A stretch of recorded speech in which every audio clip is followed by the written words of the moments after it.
The CEO took a bite of a simple noodle, only to find that the taste was incredibly familiar, exactly like the noodles his childhood sweetheart used to make for him. He instantly finished the entire bowl of noodles, then asked who had made them. When he found out it was a chef from his restaurant, his hopes of reuniting with his childhood sweetheart were shattered once again. It turned out that despite being worth billions, the CEO suffered from severe anorexia, which made him lose interest in ordinary food. That was until the day he had a bowl of noodles at his own restaurant, which reminded him of the days he spent with his childhood sweetheart. What he didn't know, however, was that the noodles he had just eaten were actually made by his childhood sweetheart. When the CEO's grandmother heard that the newly hired girl had cured his anorexia, she excitedly brought property deeds and gold jewelry to the restaurant to find the girl, and then took her to the Civil Affairs Bureau. She demanded that the girl marry her grandson, the CEO. The girl heard the CEO's name, but after so many years, she had forgotten that the CEO was her childhood sweetheart. The girl remembered the task her grandfather had given her, to help the CEO's restaurant earn a Michelin rating, but she had to become the head chef first. So, she made a condition to the grandmother.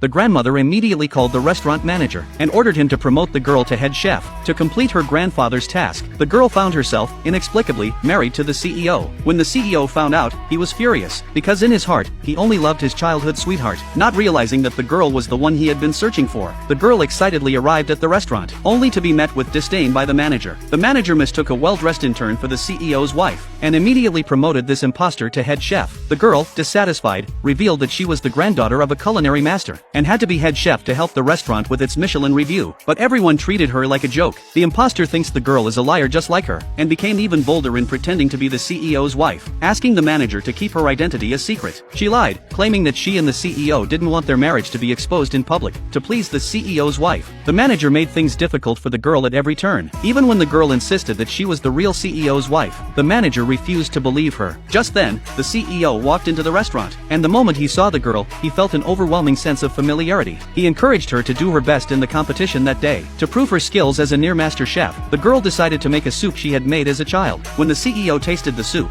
he immediately recognized the flavor. It was exactly like the soup his childhood sweetheart used to make. He quickly asked her name. The imposter, fearing the girl had the CEO's support, immediately interrupted her, and showcased the dishes she had made. The manager, tasting them, pretended to find them delicious, and the other chefs followed suit, praising the imposter's beautifully carved dishes. The girl scoffed, saying that the taste was what mattered most, not the appearance, and that the dish was likely a semi-finished product bought online. The manager, seeing this, scolded the girl for being just a vegetable chopper, and claimed she wasn't qualified to judge the restaurant's head chef. However, the CEO greatly appreciated the girl's culinary skills. During the Michelin evaluation, the CEO entrusted all the dishes to the girl to prepare. When the judges tasted the first dish, they all praised the flavor, agreeing it was excellent. But when they tasted the soup the girl made, they immediately spit it out, angrily criticizing the soup for being poorly seasoned and even smelling foul.